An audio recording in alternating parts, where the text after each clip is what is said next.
আসসালামু আলাইকুম। কেমন আছো বন্ধুরা? তোমাদের কি এইচএসসি পরীক্ষা শেষ? আর মাত্র কয়েকটা মাস আছে হাতের সময়, কিন্তু কি করবে এই সময়টাতে? ঠিক করতে পারছো না? সামনে অ্যাডমিশন, ভর্তি পরীক্ষা।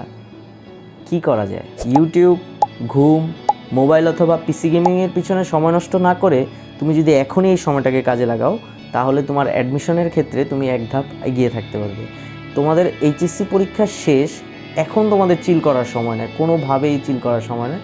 আজকের ভিডিওতে আমি কথা বলবো এইচএসসি পরবর্তী সময়টাকে তুমি কিভাবে সবচেয়ে বেস্ট ওয়েতে কাজে লাগাতে পারো এবং এখান থেকে খুব ভালো একটা ফিডব্যাক নিয়ে আসতে পারো। হতে পারে তুমি একজন অ্যাডমিশন ক্যান্ডিডেট এবং তার জন্য তুমি কীভাবে স্টেপস ফলো করবে, কোন কোন স্টেপসগুলো ফলো করবে এবং কী ফলো করলে তোমার জন্য বেস্ট রেজাল্ট নিয়ে আসবে, আমি আমার বাস্তব অভিজ্ঞতা এবং যে কিছু ছোটোখাটো রিসার্চ অ্যানালাইসিস থেকে তোমাদের শেয়ার করার চেষ্টা করব। আশা করি তোমাদের ভিডিওটা ভালো লাগবে।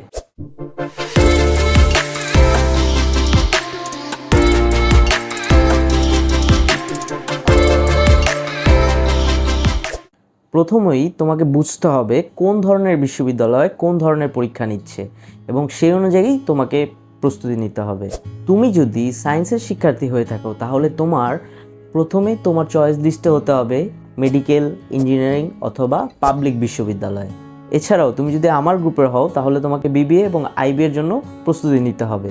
অর্থাৎ তোমাকে পাবলিক বিশ্ববিদ্যালয় যেমন ঢাকা বিশ্ববিদ্যালয়, রাজশাহী বিশ্ববিদ্যালয়, চিটাগাং বিশ্ববিদ্যালয় অথবা জাহাঙ্গীরনগর বিশ্ববিদ্যালয়ের মতো বিশ্ববিদ্যালয়গুলোতে সি ইউনিটের জন্য প্রস্তুতি নিতে হবে, যার জন্য তোমাকে অ্যাকাউন্টিং, ফিন্যান্স, ম্যানেজমেন্ট, বাংলা এবং ইংরেজি বিষয়ে খুব ভালোভাবে দক্ষ হতে হবে।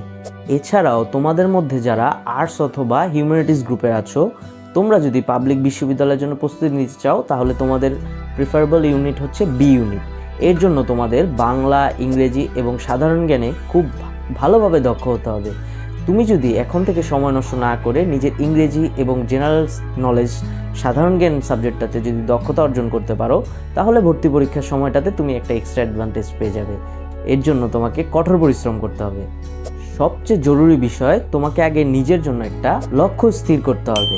তোমার লক্ষ্যই যদি ঠিক না থাকে তাহলে তুমি ডিসিশন নিতে পারবে না তুমি কি করবে। তুমি কি পাবলিক বিশ্ববিদ্যালয়ের জন্য পরীক্ষা দিবে, নাকি তুমি ভোকেশনালের জন্য পড়বে, নাকি তুমি কোনো স্কিল ডেভেলপমেন্ট করবে অথবা নিজের ভবিষ্যতের কথা চিন্তা করবে। সো সবার আগে তোমরা তোমাদের জন্য একটি ফিক্স লক্ষ্য নির্ধারণ করে নাও। ভুল strategy is equal to wasted time. আচ্ছা, তাহলে তুমি কোন গ্রুপে ছিলে? সায়েন্স, বিজনেস স্টাডিজ নাকি আর্টস? তাড়াতাড়ি নিচে কমেন্ট করে জানাও যাতে বুঝতে পারি আজকের আমাদের এই সামনে ভর্তি যুদ্ধের জন্য কারা আসছে এই লড়াইতে। আর হ্যাঁ, কমেন্ট করা সবার মধ্যে থেকে যে কোনো একজনকে আমি বেছে নিব এবং তার জন্য থাকবে একটি সারপ্রাইজ গিফট। সো এখনই দেরি না করে নিচে কমেন্ট করে দাও এবং এই গিভওয়েতে পার্টিসিপেট করার জন্য বাকি দিক নির্দেশনা থাকবে আমাদের ভিডিওর লাস্ট পর্যায়ে। তো দেরি না করে এখনই তোমাদের স্ট্রিম লিখে জানিয়ে দাও কে কোন স্ট্রিমে আছো। অ্যাডমিশন পরীক্ষাতে 60 থেকে 70% টপিক আসে এইচএসসি রিলেটেড অথবা এইচএসসি সিলেবাস থেকে। সো যারা এখন থেকেই এই এইচএসসি টপিকগুলোকে খুব ভালোভাবে ঝালিয়ে নিচ্ছ, তোমরাই কিন্তু একটা সময় খুব ভালো একটা পজিশনে থাকবে। সো এখন থেকে সময় নষ্ট না করে এইচএসসির যে টপিকগুলো আমাদের অ্যাডমিশনের সাথে রিলেটেড, ওই টপিকগুলো খুব ভালোভাবে ঝাঁঝরা করে ফেলো। তার জন্য তোমাকে কিছু সাজেশনস ফলো করতে হবে। সেটা হচ্ছে তোমার নিয়মিত বোর্ড কোয়েশ্চেনগুলো সলভ করতে হবে, তারপরে তোমাকে এমসিকিউ টেস্ট দিতে হবে, উইক টপিকসগুলো যেমন ম্যাথ অথবা ইংলিশ সাবজেক্টগুলোতে খুব ভালোভাবে একটা প্রিপারেশন নিতে হবে। উইক টপিকসগুলো যেমন ম্যাথ অথবা ইংলিশ তোমাকে ডেইলি প্র্যাকটিস করতে হবে, কারণ মনে রাখবে practice makes a man perfect. এই সময়টাতে অনেকেই ধীরে চলে, নেটফ্লিক্স অথবা মোবাইলের মধ্যে ডুবে থাকে সারাদিন। সো তুমি যদি এই সময়টাকে ওভারকাম করে বিজয়ীর বেশে পাবলিক বিশ্ববিদ্যালয় অথবা তোমার পছন্দের লক্ষ্যে পৌঁছাতে চাও, তার জন্য তোমাকে একটি নির্দিষ্ট রুটিন বানিয়ে সেই রুটিন অনুযায়ী চলাচল করতে হবে। শুধুমাত্র এই 3টা মাস পরিশ্রম করো, সারা জীবন এটার ফল তুমি ভোগ করতে পারবে। চলো তোমাদের এবার একটি নতুন রুটিন বানাতে সাহায্য করি, যে কিভাবে তোমরা এই অ্যাডমিশন টাইমটাকে কাজে লাগাবে। যে ভাইয়া আসলে আমি এইভাবে করছি ওইভাবে করছি, আসলে দিন শেষে দেখা যাচ্ছে যে কোনোভাবে নিজেকে কন্ট্রোল করতে পারছি না। সো তোমার রুটিনের সর্বপ্রথম তুমি 2 থেকে 3 ঘন্টা একটা সেলফ স্টাডির একটা লেসন তুমি রাখবে, যে দৈনিক 2 থেকে 3 ঘন্টা তুমি সেলফ স্টাডি করবে। এবং মনে রাখবে তুমি যা পড়তেছো এই জিনিসটা খুবই ইম্পর্ট্যান্ট, এবং এই জিনিসটা যদি তুমি রিভাইজ না করো তাহলে দেখা যাবে 1 দিন 2 দিন অথবা 1 সপ্তাহ পরেই তুমি এই পড়া জিনিসটাকে, ইম্পর্ট্যান্ট জিনিসগুলোকে ভুলে যাচ্ছ। তারপরে পরীক্ষার হলে যে হতাশ হয়ে বসে থাকবে। তার জন্য মনে রাখবে দৈনিক তুমি যত ঘন্টাই পড়ো না কেন চেষ্টা করবে তার সমান টাইম রিভিশনের জন্য রাখার জন্য। এবং সবচেয়ে বড় কথা, তোমাকে ঘুমটা ঠিক রাখতে হবে, এবং তোমার যে সোশ্যাল মিডিয়া যে টাইমলাইন আছে এটাকে অবশ্যই একটা নির্দিষ্ট লিমিটের মধ্যে নিয়ে আসতে হবে। এর জন্য তুমি টাইমার সেট করতে পারো অথবা লিমিটেশন অ্যাড করতে পারো, যাতে তোমার সোশ্যাল মিডিয়ার নির্ধারিত ঘন্টা শেষ হয়ে গেলে তোমাকে একটা সফট রিমাইন্ডার দেয়। তুমি চাইলে অ্যাডমিশন কোচিংয়ে ভর্তি হতে পারো, কিন্তু একটা বিষয় মনে রাখবে, তুমি যদি নিজ থেকে না পড়ো, অ্যাডমিশন কোচিং কেন, তুমি যদি বিশ্ববিদ্যালয়ের টিচারের কাছেও পড়ো তারপরে তুমি চান্স পাবে না। সো এই জিনিসটা তোমাকে সবসময় মাথায় রাখতে হবে যে তুমি অ্যাডমিশন কোচিংয়ে পড়তেছো, এটা তোমার জন্য একটা এক্সট্রা বুস্ট দিচ্ছে, কিন্তু তোমাকে নিজের পড়াটা নিজেরই শেষ করতে হবে।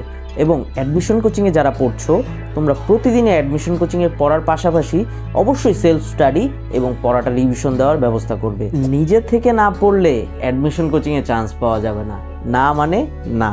এই সময়টাতে তুমি যদি সোশ্যাল মিডিয়া বা ইউটিউব, ফেসবুক স্ক্রলিং এগুলো বাদ দিয়ে এই সোশ্যাল মিডিয়াটাকে খুব ভালো কাজে লাগাতে পারো, তাহলে এটা তোমার জন্য একটা প্লাস পয়েন্ট নিয়ে আসবে। যেমন তুমি ইউটিউবে বিভিন্ন ভিডিও লেসন্স দেখতে পারো, ফেসবুক গ্রুপগুলোতে বিভিন্ন মক টেস্টের আয়োজন হয়, মক টেস্টগুলো দিতে পারো। এগুলোর ফলে তোমার যেই সমস্যাগুলো আছে এবং তুমি একটা কম্পিটিশনের মধ্যে নিজেকে রাখলে বুঝতে পারবে যে তোমার অবস্থানটা কোথায় আছে। সো অবশ্যই এই সময়টাকে ডিজিটাল যে মিডিয়াগুলো আছে এগুলো একটা সৎ বা ভালো ব্যবহার তোমাদের করতে হবে। উদ্ভাস, বন্দি পাঠশালা, 10 মিনিট স্কুল, ভর্তি প্রশ্ন, অন্যরকম পাঠশালা, এরকম আরও অনেক অনলাইন তুমি কোচিং পেয়ে যাবে। এইখানে তুমি তোমার মক টেস্ট বা বিভিন্ন এমসিকিউ টেস্টের মাধ্যমে তোমার যে টেকনোলজিক্যাল যে ব্যবহার বা এই টেকনোলজিক্যাল দিকটাকে তুমি আরও এগিয়ে রাখবে। মনে রাখবে এই সময়টাতে যা করবে সেটাই তোমার ভবিষ্যৎকে নির্ধারণ করবে। সো এই সময়টাকে খুবই গুরুত্বের সাথে হ্যান্ডেল করতে হবে।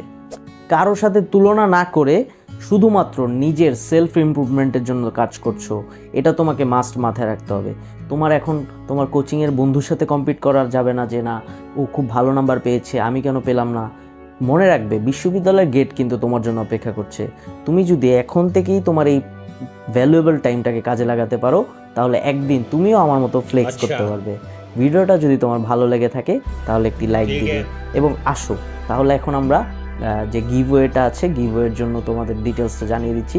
গিভওয়েটার জন্য তোমাকে এই ভিডিওটা লাইক করতে হবে এবং এই ভিডিওতে একটা কমেন্ট করতে হবে এবং এই ভিডিওটা একজনের কাছে শেয়ার করতে হবে এবং অবশ্যই সাবস্ক্রাইব করতে কিন্তু ভুলো না। ঠিক আছে, দেখা হচ্ছে পরের ভিডিওতে।